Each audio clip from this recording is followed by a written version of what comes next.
November 30th, 2021. A 15-year-old walked into his high school bathroom, pulled a gun from his backpack, and opened fire on his classmates. 4 students would die that day. 7 others would be injured. But this case became historic for a different reason. Because for the first time in American history, the shooter's parents would be charged with manslaughter. And the evidence would show they knew. They saw the warning signs, and they did nothing. If you believe in holding everyone accountable when children are harmed, please like, share, subscribe, and turn on notifications. This case changed how we think about responsibility in school shootings. Oxford High School sits in Oxford Township, Michigan, a suburb about 40 miles north of Detroit. It's a typical American high school, about 1,800 students, sports teams, clubs, the usual teenage experience. The community around Oxford is close-knit, middle-class families, people who've lived there for generations. The kind of place where everyone knows everyone, where parents feel their kids are safe. Ethan Crumbley was 15 years old in November 2021, a sophomore at Oxford High School. He was a quiet kid, kept to himself mostly, didn't have a lot of friends, spent a lot of time alone.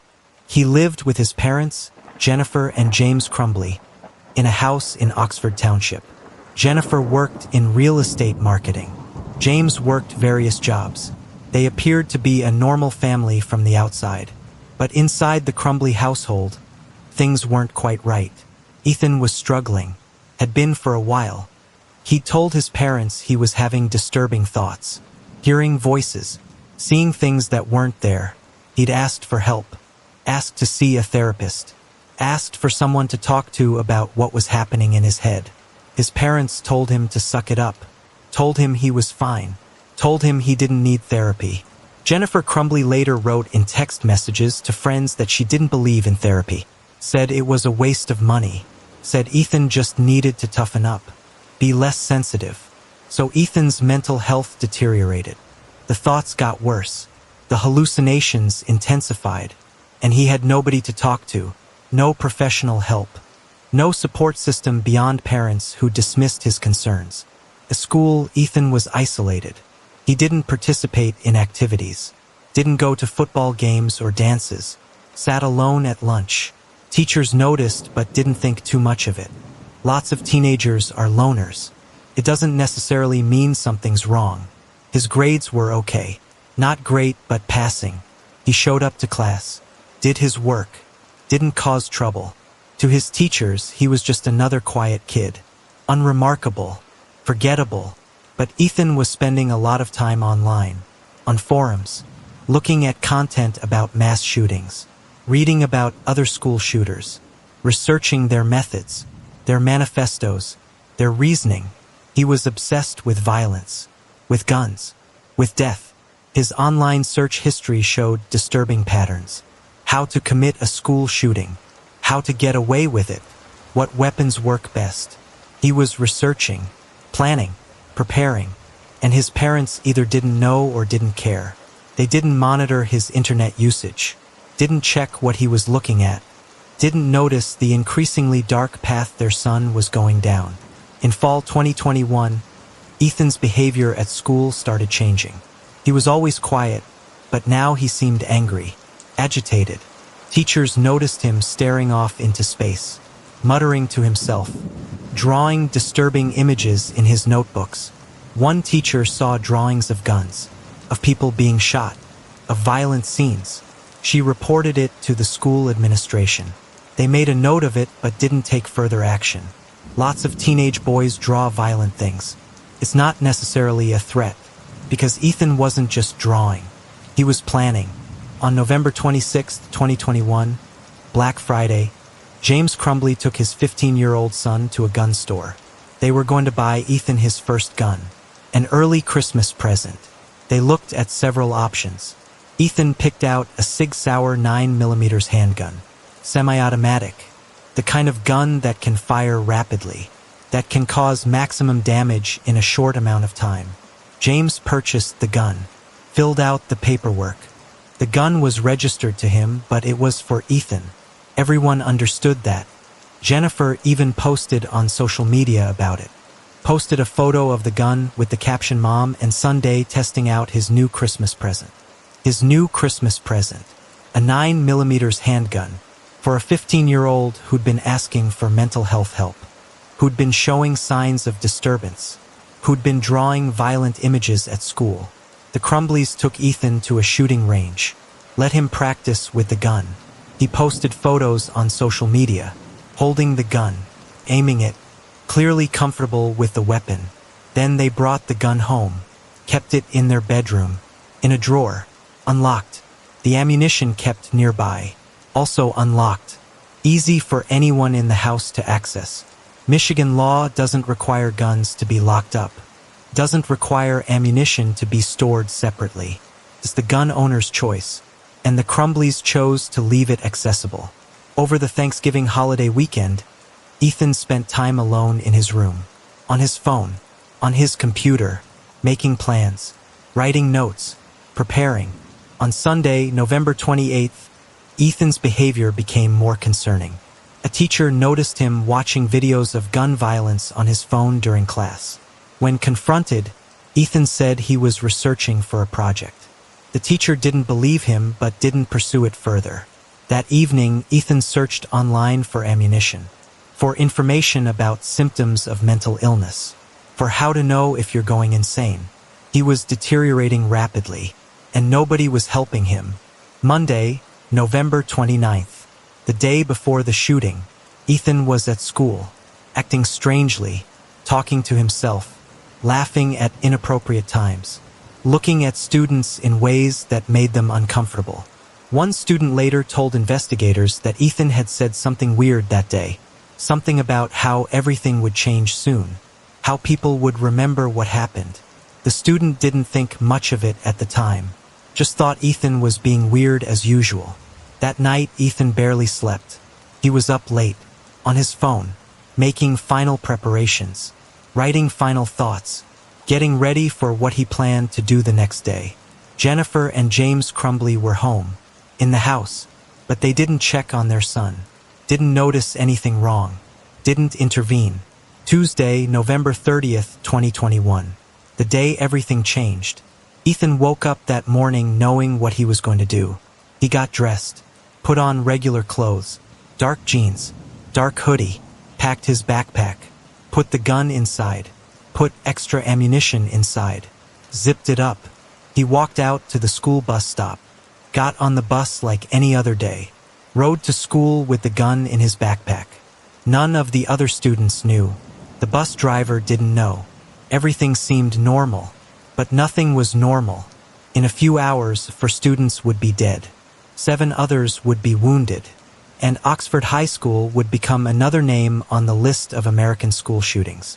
Another community shattered by gun violence.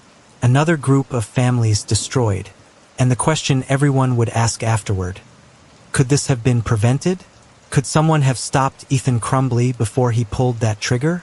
The answer, as the evidence would show, was yes. Absolutely yes. Multiple people could have stopped it. And the 2 people with the most responsibility were his parents. Ethan Crumbley arrived at Oxford High School around 7:45 a.m. on November 30th, 2021. He walked through the doors with his backpack, heavy with the weight of the gun and ammunition inside. Nobody stopped him. Nobody checked his bag. There were no metal detectors, no security screening, just open doors and trust. He went to his first class, sat down, put his backpack on the floor next to his desk, the gun inches away from dozens of unsuspecting students. He sat through that class, then went to his second class, still carrying the backpack, still waiting. But something happened during second period that should have changed everything. That should have prevented what came next. A teacher noticed Ethan looking at something on his phone. She walked over to see what had his attention. What she saw made her immediately concerned. She confiscated the phone and took it to the office. Ethan had been looking at photos of guns, of ammunition, of shooting targets. The teacher was worried. This, combined with his recent strange behavior, felt like a warning sign. But it got worse. During third period, A different teacher noticed Ethan drawing something disturbing on his math worksheet. She walked over to look closer. What she saw horrified her. Ethan had drawn a semi-automatic handgun. Next to it, he'd drawn a person who appeared to be shot. Blood coming from bullet wounds. Above the drawing, he'd written, "The thoughts won't stop. Help me." Below the drawing, he'd written, "Blood everywhere." On another part of the paper, "My life is useless." And perhaps most chilling, "The world is dead." The teacher immediately took the worksheet, brought it to the office, showed it to school administrators. This wasn't just concerning anymore. This was urgent. This was a student clearly in crisis, potentially dangerous. The school counselor and dean of students looked at the drawing. They agreed this required immediate intervention. They called Ethan down to the office around 10 a.m., asked him about the drawing, asked what was going on. Ethan was calm, said the drawing didn't mean anything, said he was just doodling, said the violent imagery was for a video game he was designing, said the concerning phrases were lyrics from a song. He had an explanation for everything, but the administrators weren't convinced. They made a decision. They needed to call Ethan's parents, needed to have them come to the school, needed to have a meeting about this situation. Jennifer and James Crumbley were both contacted at their jobs, told there was an urgent situation with Ethan, told they needed to come to the school immediately. Both agreed to come. They arrived around 10:30 a.m., were brought into a conference room with Ethan, the school counselor, and the dean of students. They were shown the drawing, shown the disturbing words, told about Ethan's recent behavior. The school officials were direct. Ethan needed help. He needed to see a mental health professional. Today. Immediately. This couldn't wait. They strongly recommended the Crumbleys take Ethan home and get him into therapy within 48 hours. Jennifer and James looked at the drawing, looked at each other, and their response shocked the school officials. They said Ethan was fine, said he was just artistic, said the drawing didn't mean anything. They minimized everything, downplayed the concerns, acted like this was no big deal. The school officials pressed them. Your son wrote, "Help me," and drew blood and guns. This is serious. He needs professional help. Jennifer said they both had to get back to work, said they couldn't take Ethan home right now, said they'd schedule a therapy appointment later, maybe in a day or two, but they had things to do, work commitments. They couldn't just drop everything. The school officials were stunned. They pushed back, said Ethan should not return to class today, that he needed to go home, that this was urgent, but the Crumbleys refused. They insisted Ethan was fine, that he could stay at school, that there was no immediate danger. They said they'd handle it later. They'd talk to him at home. They'd figure it out. The school officials were in a difficult position. They couldn't force the parents to take their child home. Under Michigan law, unless there's an immediate, specific threat, schools can't remove students against parents' wishes. And Ethan hadn't made a specific threat. He'd just drawn disturbing images. So the school made a decision that would haunt them forever. They let Ethan return to class, with the agreement that his parents would seek mental health help for him as soon as possible. They took the drawing, but they let him go back to class, with his backpack, with the gun still inside. At no point during that meeting did Jennifer or James Crumbley mention that they just bought their son a gun, that it was sitting at home, that Ethan had access to it. They said nothing. If they'd mentioned the gun, everything would have changed. The school would have searched Ethan's backpack, would have found the weapon, would have called police, would have prevented what came next. But they stayed silent. And at 10:51 a.m., the meeting ended. Jennifer and James Crumbley left the school, went back to work, left their son there. Ethan returned to his fourth period class, sat down, put his backpack on the floor, went through the motions of being a student. But he knew what was coming, knew what he was about to do.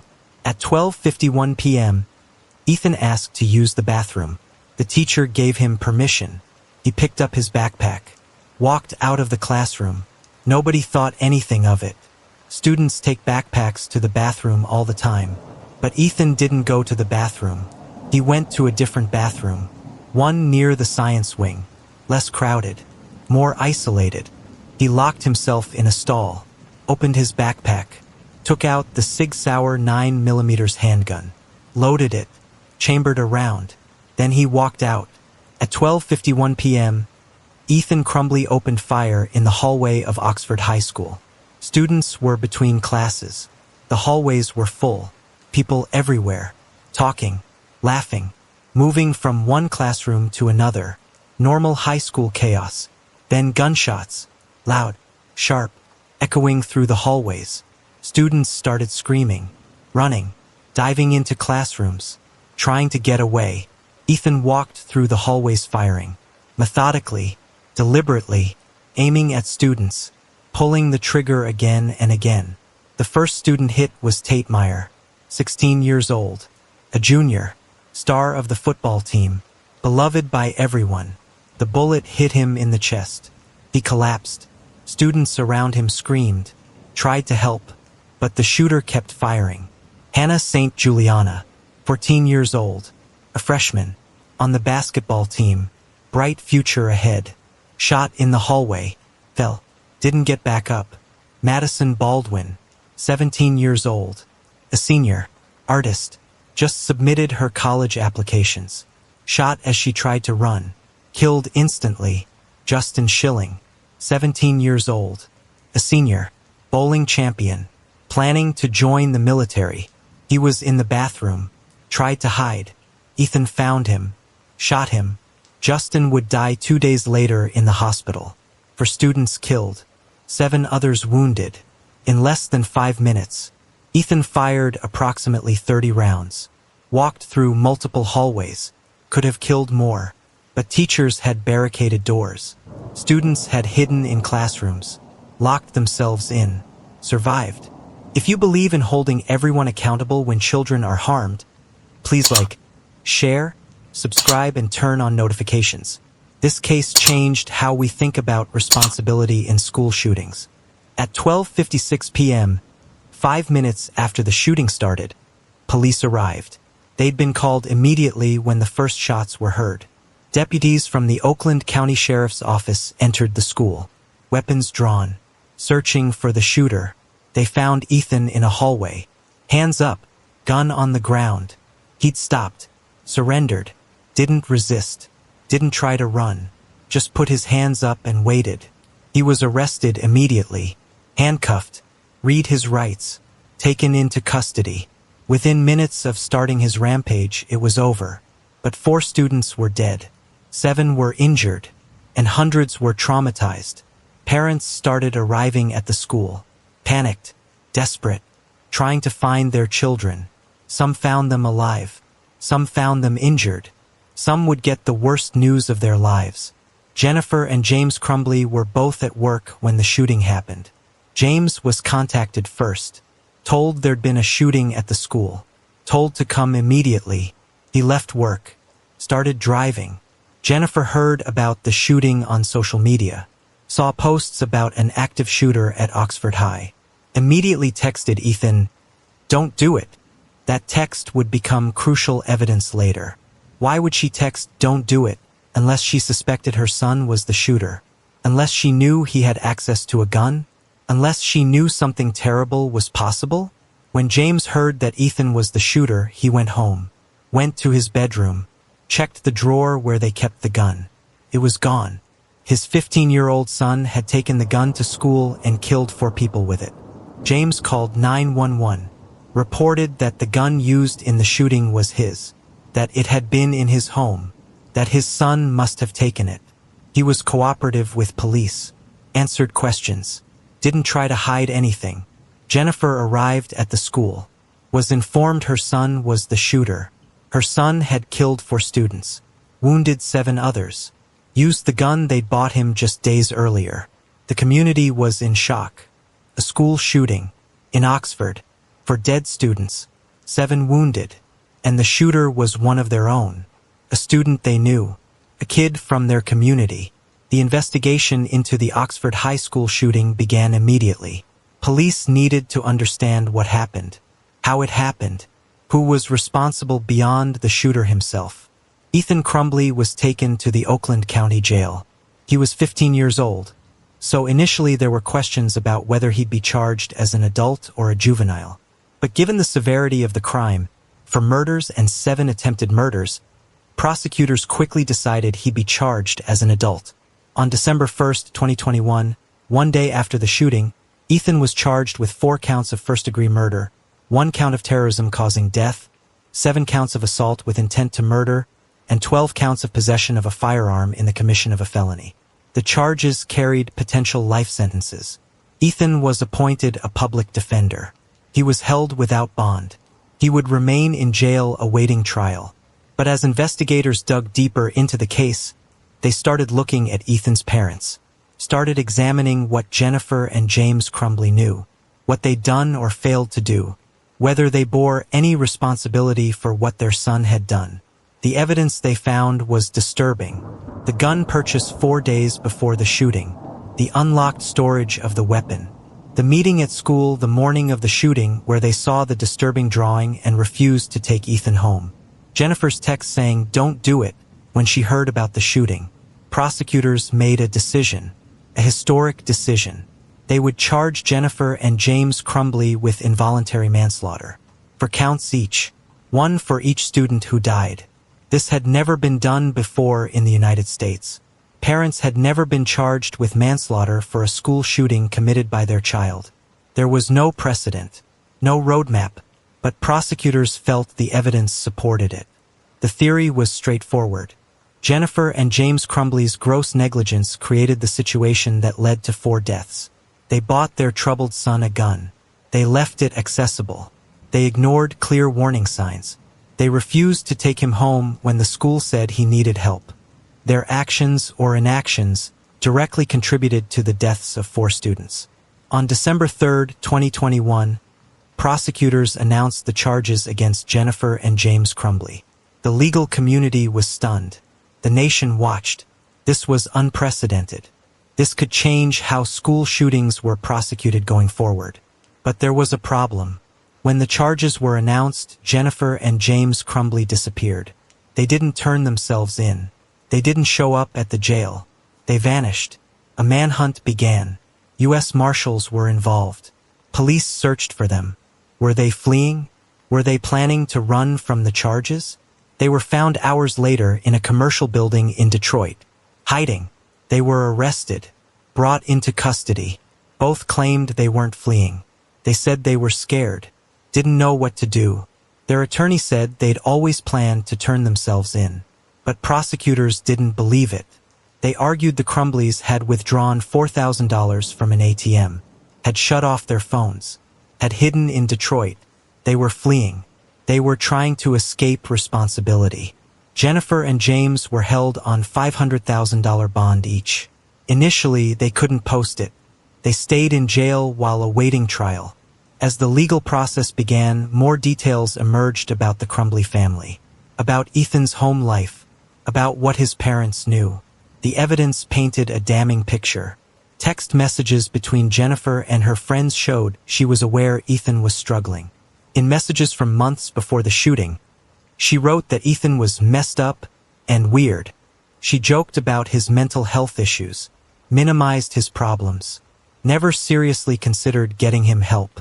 In one text, she wrote that Ethan was hearing voices, but she didn't take him to a doctor, didn't get him evaluated, just complained about it to friends. James Crumbley's text messages showed a different kind of negligence. He was largely absent from Ethan's life, spent most of his time drinking according to messages, wasn't involved in parenting, didn't supervise his son, didn't notice or care what Ethan was doing. If you believe in holding everyone accountable when children are harmed, please like, share, subscribe, and turn on notifications. This case changed how we think about responsibility in school shootings. When James bought Ethan the gun, he knew his son had been asking for mental health help, knew Ethan was struggling, but he bought him a weapon anyway, made it accessible, never secured it properly. The prosecution's case was building. This wasn't just about bad parenting. This was about egregious negligence that led directly to 4 deaths. Jennifer and James Crumbley had the power to prevent this shooting. They had multiple opportunities, and they failed every single time. The victims' families were vocal about wanting the Crumbleys prosecuted. Tate Myers' parents, Hannah St. Juliana's parents, Madison Baldwin's parents, Justin Schilling's parents. They all supported the charges. They all believed Jennifer and James bore responsibility. These parents had lost their children, lost them in the worst possible way. The school, a place that should be safe, because a 15-year-old had access to a gun his parents bought him, because those parents ignored every warning sign. The families wanted accountability, wanted justice, wanted to ensure no other parents could enable a school shooting and face no consequences.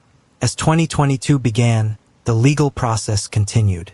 Ethan Crumbley's case moved forward separately from his parents. He was clearly guilty. The evidence was overwhelming. He'd been caught at the scene. Surveillance footage showed him shooting. There was no question he'd committed the crime. In October 2022, Ethan pleaded guilty to all charges. Pleaded guilty to 4 counts of first-degree murder, to terrorism, to assault, to everything. He admitted what he'd done, took responsibility in court. His sentencing would come later, but he faced life in prison. At 15 years old, his life was essentially over. He'd spend the rest of his days behind bars for what he'd done that day. But Ethan's guilty plea didn't impact his parents' cases. They were being charged separately. Their guilt or innocence would be determined by their own actions, by what they knew, by what they should have done, by whether their negligence rose to the level of criminal responsibility. Jennifer and James decided to be tried separately. They had different attorneys, different defense strategies. The prosecution would have to prove their case twice. Once against Jennifer, once against James. Jennifer's trial was scheduled first. February 2024, more than 2 years after the shooting. 2 years the victims' families waited for justice. 2 years Jennifer spent in jail unable to post bond. The trial would be closely watched, nationally covered. This was history being made. This was a test case that could change how we think about parental responsibility in school shootings. The question before the jury would be simple but profound. Can parents be held criminally responsible when their child commits murder? If they provided the weapon? If they ignored the warning signs? If they failed to intervene when they could have?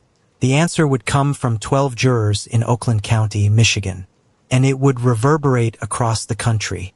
Jennifer Crumbley's trial began on January 23, 2024. The courthouse in Pontiac, Michigan was packed. Media from across the country, victims' families, community members, everyone wanted to watch this historic case. Jennifer sat at the defense table. She'd lost weight during her time in jail, looked older, wore civilian clothes provided by her attorneys, showed little emotion as proceedings began. The jury was selected. 12 people who would decide whether a mother could be held criminally responsible for her son's school shooting. 7 women, 5 men. They were given extensive instructions about the law, about what involuntary manslaughter means, about what the prosecution had to prove. Opening statements began. The prosecution went first.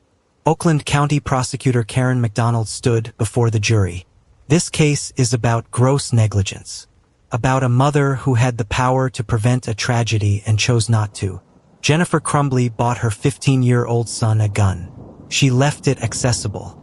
She ignored his cries for help. And on the morning of November 30th, 2021, when she was shown clear evidence that her son was dangerous, she left him at school. Hours later, he used that gun to murder 4 students. The prosecutor walked through what they'd prove. The gun purchase, the text messages showing Jennifer knew Ethan was troubled, the meeting at school, Jennifer's text saying, "Don't do it," when she heard about the shooting. This isn't about being a perfect parent. Nobody expects perfection. This is about being so negligent, so reckless, that 4 children died as a direct result. Jennifer Crumbley had every opportunity to stop this. She chose not to, and that makes her criminally responsible. The defense attorney stood next, argued that Jennifer was being unfairly blamed for her son's actions. that she couldn't have known what Ethan would do, that she was a scapegoat for a tragedy that nobody could have prevented. Jennifer Crumbley is not on trial for being a bad mother. She's on trial for involuntary manslaughter, and the evidence will show she did not act with the gross negligence required for that charge. She didn't know her son had the gun that morning. She didn't know he was planning a shooting. She made mistakes, yes, but mistakes aren't crimes. The defense strategy was clear. Separate Jennifer from responsibility. Place all blame on Ethan. Argue that parents can't be expected to predict or prevent everything their children do. The prosecution began presenting evidence. They called teachers from Oxford High School. Teachers who'd seen Ethan's disturbing behavior in the weeks before the shooting. Who'd reported concerns. Who'd noticed him looking at guns on his phone. Drawing violent images. They called the teachers who found the drawing the morning of the shooting. Who brought it to administrators. Who thought Ethan needed immediate help. The dean of students testified about the meeting with Jennifer and James on November 30th. About showing them the drawing. About strongly recommending they take Ethan home. About their refusal. I told them Ethan needed professional help within 48 hours. The dean testified. I told them he should not be in school that day. They disagreed. They said he was fine. They said they had to get back to work. The prosecutor asked, did they mention that they'd recently bought Ethan a gun? No, never. If they'd told us that, everything would have changed. We would have searched his backpack. We would have called police. But they said nothing. This testimony was devastating. The jury learned that Jennifer and James had information that could have prevented the shooting. They knew about the gun. They chose not to mention it. And hours later, four students were dead. The prosecution played Jennifer's text messages. Messages to friends where she complained about Ethan, where she called him weird, where she dismissed his mental health concerns, where she said she didn't believe in therapy. One message stood out. From April 2021, 7 months before the shooting. Ethan had told Jennifer he thought there was a demon in the house, that he was hearing things, that he was scared.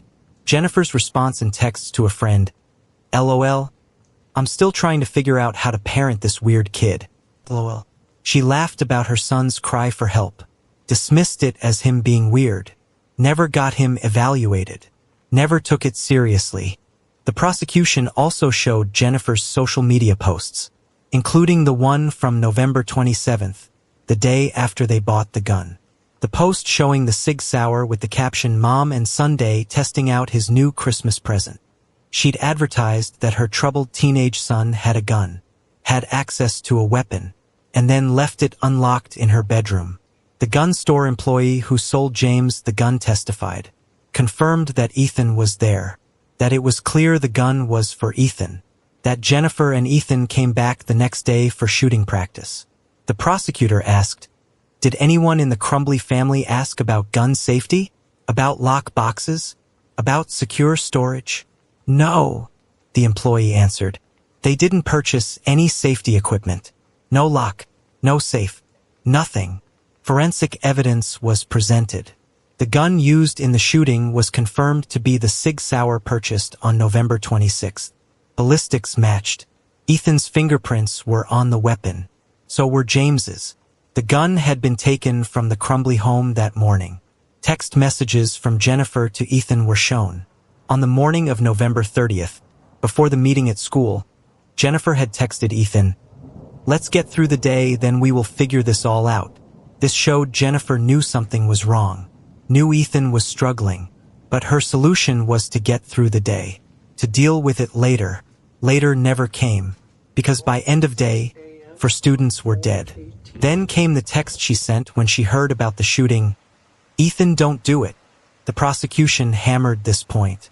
Jennifer immediately knew. When she heard shooting at Oxford High, her first thought was that Ethan was the shooter.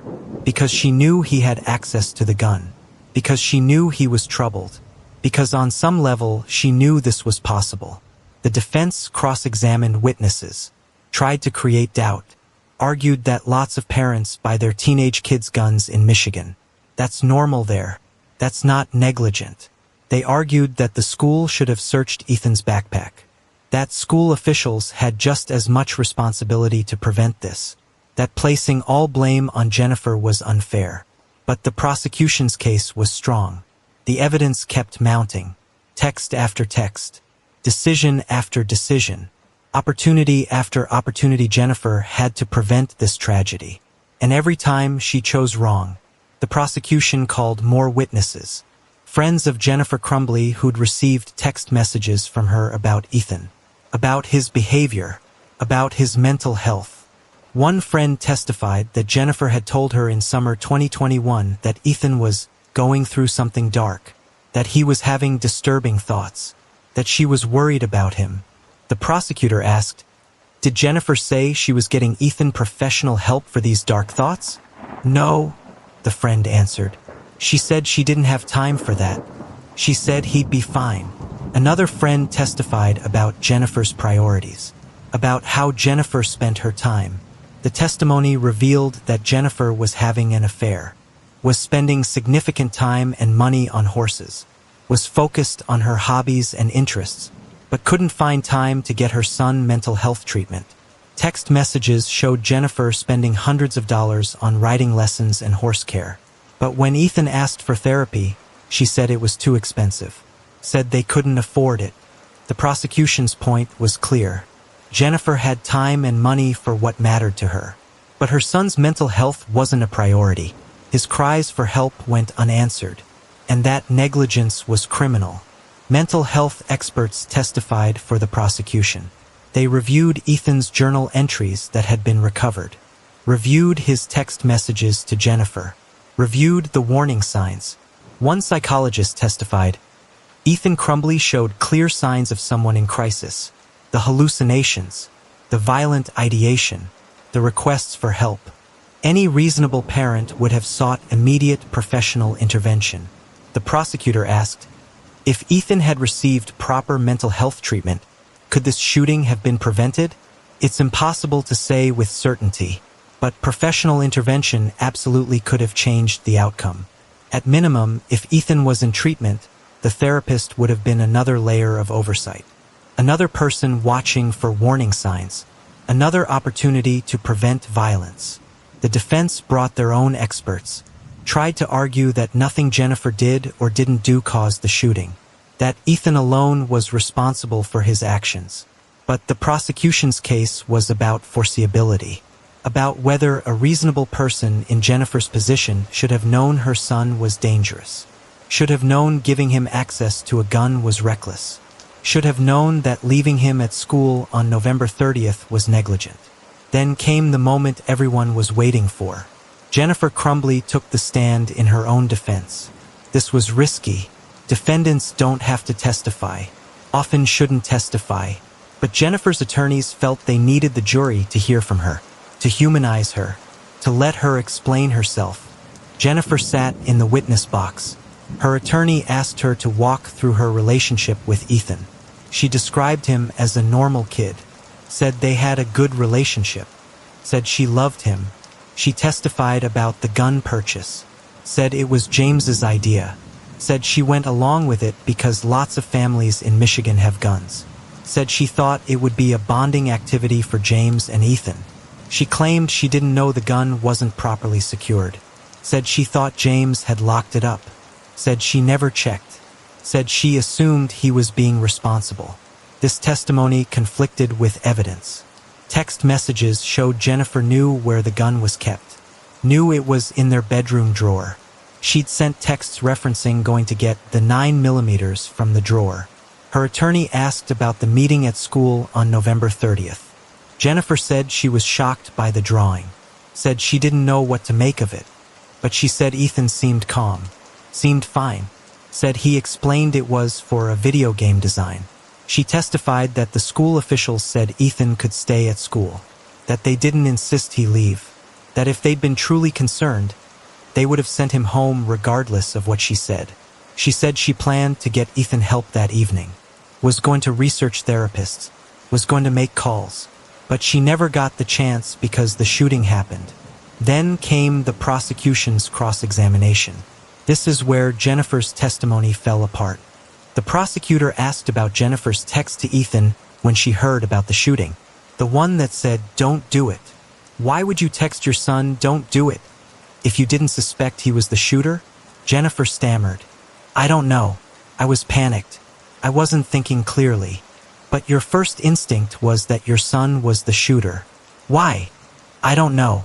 It was just a fear." "Was it because you knew he had access to a gun?" "I didn't know he had the gun." If you believe in holding everyone accountable when children are harmed, please like, share, subscribe, and turn on notifications. This case changed how we think about responsibility in school shootings. But you knew the gun existed. You knew it wasn't locked up.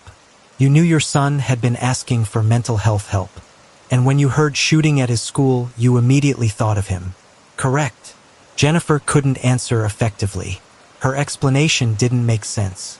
If she truly believed Ethan was fine, why would her first thought be that he was the shooter? The prosecutor showed Jennifer her text messages. The ones dismissing Ethan's mental health concerns. The ones where she called him weird. The ones where she laughed about his problems.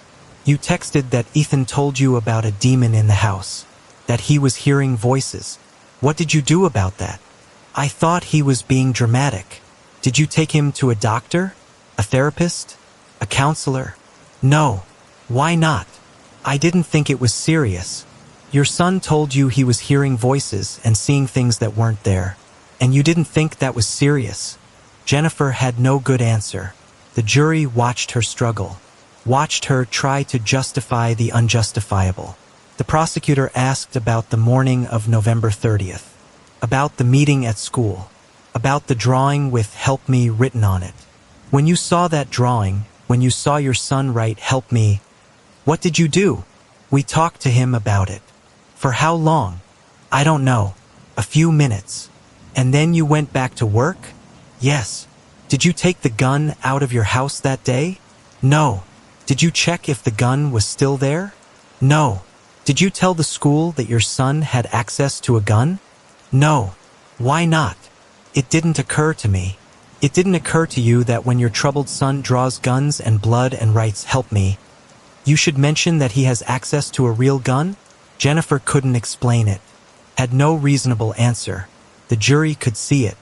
Her negligence was undeniable. The prosecutor showed phone records. Showed that after Jennifer left the school, she didn't call any therapists. Didn't research mental health resources. She went back to work. Exchanged text messages with her lover, made plans for her horses, did nothing about Ethan. You testified that you planned to get Ethan help that evening, but these phone records show you did nothing, contacted no one, researched nothing. You just went about your day. Correct. I was going to do it when I got home, but you didn't even check on your son during the day, didn't text him, didn't call the school to see how he was doing. You just went back to your regular activities. I thought he was fine. Even though he'd just drawn a picture of blood and violence and written "Help Me," Jennifer had no response. Her testimony had backfired. Instead of humanizing her, it showed her callousness, her lack of concern, her prioritization of everything except her son's well-being. The defense tried to rehabilitate her on redirect. Asked her if she loved Ethan. She said yes. Asked if she'd ever wanted this to happen. She said no. Asked if she'd known what Ethan would do, would she have stopped it? She said of course. But the damage was done. The jury had seen her struggle to explain her actions, had seen her minimize and deflect, had seen her inability to take responsibility. Both sides rested their cases. Closing arguments came next. The prosecution's closing was powerful. Jennifer Crumbley had every opportunity to prevent this tragedy. Every single opportunity. When her son begged for help, she could have gotten him therapy. When he showed signs of mental illness, she could have taken him to a doctor. When she bought him a gun, she could have secured it. When the school showed her the drawing, she could have taken him home. She could have mentioned the gun. She could have searched his backpack. At every turn, Jennifer Crumbley chose wrong. Chose neglect over care. Chose convenience over safety. Chose herself over her son. And 4 students died because of those choices. This isn't about being a perfect parent. This is about gross negligence. about being so reckless, so careless that death was foreseeable. That's what involuntary manslaughter is. And that's what Jennifer Crumbley is guilty of. The defense's closing argued for sympathy, for understanding, argued that Jennifer was a grieving mother, that she'd lost her son too, in a way, that she'd made mistakes but not crimes. Jennifer Crumbley didn't pull that trigger. Ethan did. He made the choice to kill. He's the one responsible. Holding Jennifer criminally liable sets a dangerous precedent. It makes parents afraid to let their children have any independence. It makes every parenting mistake a potential felony. But the prosecution had the final word. They reminded the jury of the evidence, of Jennifer's text messages, of her priorities, of her negligence. This isn't about normal parenting mistakes. This is about egregious negligence that led directly to 4 deaths. The defense wants you to feel sorry for Jennifer Crumbley, but save your sympathy for the real victims, for Tate Myre, for Hannah St. Juliana, for Madison Baldwin, for Justin Schilling. They're the ones who deserved better. They're the ones who died because Jennifer Crumbley failed in the most basic parental duty, to keep children safe. The jury was given their instructions, sent to deliberate. The verdict would come soon. The jury deliberated for approximately 11 hours. Across 2 days, they reviewed evidence carefully, discussed the law, debated what constituted gross negligence versus normal parenting failures. On February 6, 2024, they reached a verdict. Everyone returned to the courtroom. Jennifer Crumbley was brought in. The victims' families filled the gallery. The tension was palpable. The judge asked if the jury had reached a verdict. The foreperson stood. "We have, Your Honor." The clerk read the charges one by one. 4 counts of involuntary manslaughter, 1 for each student who died. Count 1, involuntary manslaughter in the death of Madison Baldwin. Guilty. Count 2, involuntary manslaughter in the death of Tate Myre. Guilty. Count 3, involuntary manslaughter in the death of Hannah St. Juliana. Guilty. Count 4, involuntary manslaughter in the death of Justin Schilling. Guilty. Guilty on all counts. Every single one. Jennifer showed little reaction. Sat quietly. Her attorneys looked disappointed but not surprised. The evidence had been overwhelming. The victims' families wept. Some from relief. Some from grief reopened. This verdict didn't bring their children back. But it provided accountability. It said that Jennifer Crumbley bore responsibility for what happened. The verdict made national news immediately. The first time in American history a parent had been convicted for their child's school shooting. This was precedent-setting. This changed the legal landscape. Legal experts debated what it meant. Some praised the verdict, said it was about time parents were held accountable when their negligence enabled violence. Said too many school shootings happened because parents ignored warning signs or provided weapons. Others worried about the implications. Said this could lead to parents being charged any time their child committed violence. Said it was unfair to hold parents criminally responsible for independent actions of their children. But the jury in this case had been clear. Jennifer Crumbley's negligence wasn't normal parenting. It was gross negligence. It was egregious. It was criminal. Jennifer's sentencing was scheduled for April 2024. She faced up to 15 years in prison per count. The sentences could run concurrently or consecutively, up to the judge's discretion. But Jennifer wasn't the only Crumbley parent facing charges. James Crumbley's trial was scheduled to begin in March 2024. 1 month after Jennifer's conviction. James's trial would be similar but separate. The same evidence, the same victims, but focused on his role, his negligence, his responsibility. James Crumbley's trial began on March 5, 2024. Many of the same witnesses testified. The teachers, the school administrators, the friends who'd received text messages about Ethan's struggles. But there were differences in how the prosecution approached James's case. With Jennifer, they'd focused on her dismissiveness of Ethan's mental health needs, her refusal to get him therapy, her prioritization of her own interests. With James, they focused on the gun. on his decision to buy a troubled teenager a weapon, on his failure to secure it properly, on his absence from Ethan's life. The prosecution showed that James was largely uninvolved in parenting, spent most of his time drinking according to evidence, didn't supervise Ethan, didn't monitor what he was doing, didn't notice or care about his deteriorating mental health. But James did one thing that directly enabled the shooting. He bought the gun. He purchased the Sig Sauer 9mm. He gave his 15-year-old son access to a deadly weapon, and he left it unsecured. Text messages from James showed he knew Ethan was troubled, knew he'd been asking for help, but instead of getting him therapy, James bought him a gun. Thought it would be a bonding experience. Thought it would help Ethan feel better. The gun store employee testified again. Described James and Ethan coming in together. James purchasing the weapon while Ethan picked it out. The understanding that this was Ethan's gun. Forensic evidence confirmed the gun was stored unlocked in the Crumbley bedroom. James had purchased no safety equipment. No gun safe. No trigger lock. Nothing. Just left the loaded weapon accessible. The prosecution argued this was grossly negligent. That a reasonable person would know you don't give an unsecured gun to a mentally troubled teenager. That James should have known this could lead to tragedy. James's defense was similar to Jennifer's. He couldn't have predicted what Ethan would do. Ethan was responsible for his own actions. Charging James criminally was unfair. But James made a critical mistake. He decided to testify in his own defense. And like Jennifer, his testimony damaged his case. On the stand, James tried to deflect blame. Said he thought Jennifer was handling Ethan's mental health issues. Said he didn't know how bad things were. Said he thought the gun was secure.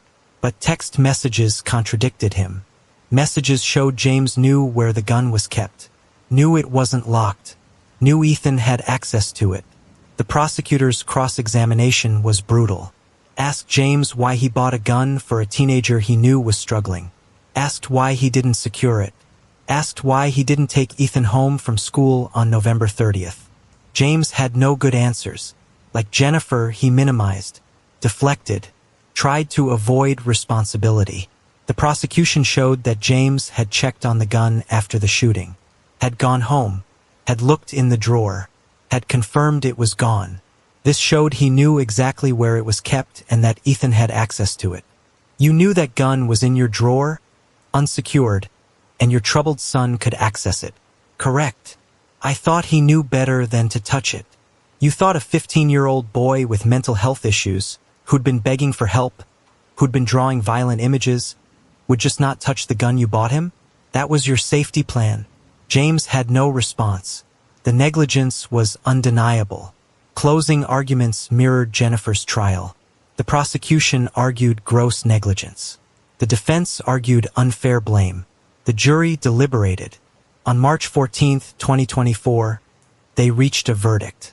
James Crumbley was found guilty on all 4 counts of involuntary manslaughter. 2 parents, both convicted, both held criminally responsible for the school shooting their son committed. This was unprecedented, historic, and it sent a message to parents across the country. If your child shows warning signs, you must act. If you provide weapons, you must secure them. If you ignore red flags, you could face criminal charges. Both Jennifer and James now awaited sentencing. Both faced up to 60 years in prison total. The judge would decide their fate. But there was still one more Crumbley who needed to be sentenced. Ethan himself, the actual shooter, the one who pulled the trigger. His sentencing had been delayed until after his parents' trials. But now it was time to determine what would happen to the 17-year-old who'd killed for people when he was 15. Ethan Crumbley's sentencing hearing took place in August 2024. He'd pleaded guilty in October 2022, but sentencing had been delayed for nearly 2 years while his parents' cases proceeded. Ethan was now 17 years old, had been in custody since age 15, had spent his adolescence in jail, would spend the rest of his life in prison. The question before the judge was whether Ethan would be eligible for parole someday, or whether he'd die in prison. Michigan law allows juvenile offenders to eventually seek parole even for first-degree murder. But the judge had discretion to determine when that possibility would come. The sentencing hearing was emotional. Victims' families were given the opportunity to speak, to tell Ethan and the court what they'd lost, what he'd taken from them.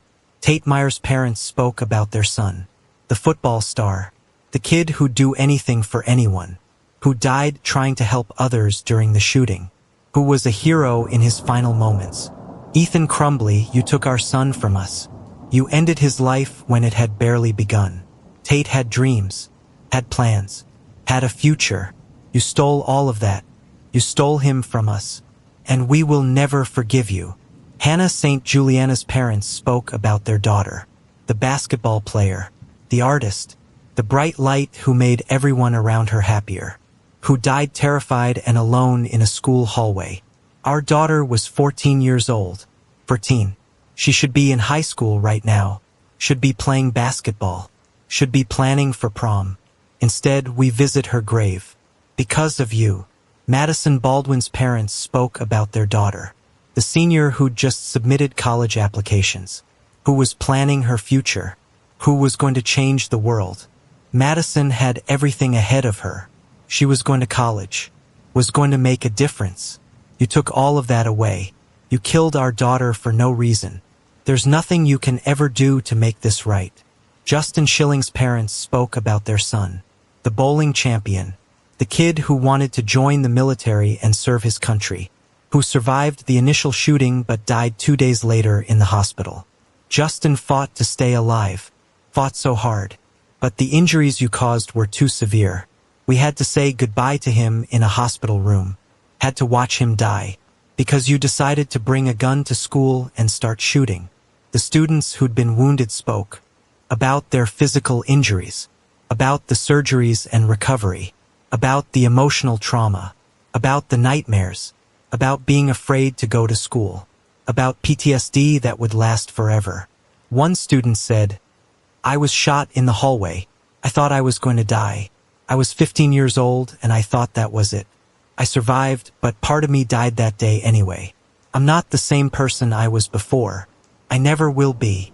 Throughout all of this, Ethan sat quietly, head down, showed little emotion.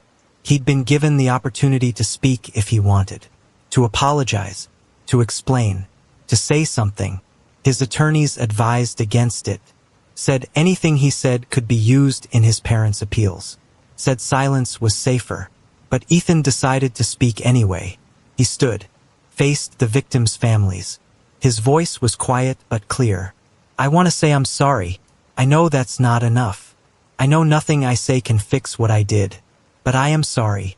I think about what I did every single day. I think about the people I hurt, the families I destroyed. I wish I could take it back. But I can't. He paused. Some family members cried. Others looked angry. His words meant nothing to them. Sorry doesn't bring back their children. I was really messed up. I was hearing things, seeing things. I needed help and I didn't get it. But that's not an excuse. I knew what I was doing was wrong. I chose to do it anyway. And I have to live with that for the rest of my life. The prosecutor objected to Ethan blaming his mental health or lack of treatment. Reminded the court that Ethan had planned this, had researched it, had made deliberate choices. The judge spoke, addressed Ethan directly. Mr. Crumbley, you committed one of the most heinous crimes imaginable. You went to school with a gun. You hunted your classmates. You killed 4 people and wounded 7 others. You traumatized an entire community. You've pleaded guilty, which spared the victims' families a trial. You've expressed remorse, though words can never undo what you've done. The law gives me discretion in your sentencing. I must balance the severity of your crimes with the fact that you were 15 years old when you committed them, that your brain was not fully developed, that you were in mental health crisis. However, the planning involved in this crime, the deliberateness, the complete disregard for human life, these factors weigh heavily. The judge announced Ethan's sentence: life in prison without the possibility of parole for each of the 4 murder counts. The sentences would run concurrently. Ethan Crumbley would never be released from prison. You will spend the rest of your natural life incarcerated. You will never walk free. That is the consequence of what you did on November 30th, 2021. Ethan showed no reaction, just nodded slightly. He'd known this was coming, had accepted it when he pleaded guilty. He was taken back into custody, would be transferred to the Michigan Department of Corrections, would spend his life behind bars. At 17 years old, his life was over. 2 weeks later, Jennifer and James Crumbley returned to court for their sentencing hearings. They were sentenced separately but on the same day. Jennifer went first. The victims' families spoke again. Some repeated what they'd said at Ethan's sentencing. Others had new things to say, things specific to Jennifer's negligence. You were his mother. You were supposed to protect him, supposed to get him help. Instead, you ignored him, dismissed him, and because of that, our children are dead. Jennifer was given the opportunity to speak. She stood, addressed the court, but she didn't apologize to the victims' families, didn't take responsibility. Instead, she talked about how hard this had been for her, how she'd lost her son too, how she was suffering, how this was a tragedy for everyone. The victims' families were outraged. She was making it about herself. Even now, even after being convicted, she couldn't acknowledge what she'd done. The judge sentenced Jennifer Crumbley to 10 to 15 years in prison per count. The sentences would run concurrently. She'd serve 10 to 15 years total. You had multiple opportunities to prevent this tragedy. You failed every time. Your negligence was egregious. Your lack of remorse is troubling. This sentence reflects the severity of your actions and the consequences of your failures. James Crumbley was sentenced next. His sentencing was nearly identical. 10 to 15 years in prison. Concurrent sentences. The judge told James, "You bought your troubled son a gun. You left it accessible. You ignored clear warning signs. 4 students died as a result. This sentence holds you accountable for that negligence." Both Jennifer and James were taken into custody, would serve their sentences in Michigan prisons, would be eligible for parole after 10 years if they demonstrated rehabilitation. But there was no guarantee they'd ever be released. The historic trials were over, the sentences handed down. The Crumbley family would all spend years, or in Ethan's case a lifetime, behind bars. But the impact of this case would last much longer. The Crumbley case changed the legal landscape around school shootings. For the first time in American history, parents were held criminally responsible for their child's mass shooting. This set a precedent that would reverberate across the country. Legal experts predicted this case would embolden prosecutors in future school shootings. When parents provided weapons, when parents ignored warning signs, when parents failed to intervene despite clear evidence their child was dangerous. The standard had changed. Gross negligence that enabled a school shooting could now result in criminal charges. Gun rights advocates argued this was government overreach, that it criminalized gun ownership, that parents would be afraid to teach their children about firearms. But prosecutors countered that the Crumbley case wasn't about responsible gun ownership. It was about egregious negligence, about buying a troubled teenager a weapon, about leaving it unsecured, about ignoring pleas for help. School administrators watched the case closely. Many schools implemented new protocols after Oxford. More aggressive intervention when students show warning signs. More willingness to search backpacks. More communication with parents about concerning behavior. The mental health aspect generated discussion. Ethan Crumbley had begged for help, had told his parents he was hallucinating, and they'd dismissed it, refused to get him treatment. Mental health advocates used the case to push for better access to treatment. They pointed out that if Ethan had received proper treatment, the shooting likely would have been prevented. The Oxford community struggled to heal. The school underwent renovations. The hallways where the shooting occurred were redesigned. Students who were there that day carry trauma. Many needed years of therapy. The victims' families continue to grieve and honor their children. Tate Myers' parents established a foundation in his name. Hannah St. Juliana's family started a scholarship fund. Madison Baldwin's family advocates for gun safety legislation. Justin Schilling's family has largely stayed private but supported the others through the trials. The community holds an annual memorial on November 30th. They gather. They remember. They ensure these 4 students aren't forgotten. Ethan Crumbley remains in prison. Will remain there forever. He's in protective custody. Isolated. Alone with what he did. Jennifer and James Crumbley are in separate prisons. They're eligible for parole after 10 years. But there's no guarantee. They've both filed appeals, but legal experts believe they'll fail. The legal precedent will shape cases for years to come. Prosecutors across the country now have a roadmap. Parents who provide weapons to troubled children and ignore warning signs could face criminal charges. The hope is that this precedent prevents future tragedies. That parents will be more vigilant, will take warning signs seriously, will secure weapons properly, will get struggling children help. But the debate continues. Some worry this won't prevent school shootings, that the real problem is access to guns, mental health resources, and systemic issues. What's undeniable is that 4 students are dead. 7 were wounded. Hundreds were traumatized. All because a 15-year-old had access to a gun. Rest in peace, Tate Meyer, Hannah St. Juliana, Madison Baldwin, Justin Schilling. For students who should still be alive, who should be in college now, who deserved better. This case reminds us that school shootings don't just happen. They're enabled by access to weapons, by ignored warning signs, by systems that fail children in crisis, by adults who choose convenience over intervention. And now, those adults can be held accountable, can face criminal charges, can be forced to answer for their negligence. The Oxford community will never fully heal, but they're trying. They're honoring their lost students. They're supporting survivors. They're pushing for change. Tate Meyer, 16, junior, football star Hannah St. Juliana, 14, freshman, basketball player Madison Baldwin, 17, senior, artist Justin Schilling, 17, senior, bowling champion. As we honor you, continue to rest in peace. Stay safe. Watch for warning signs. Take threats seriously.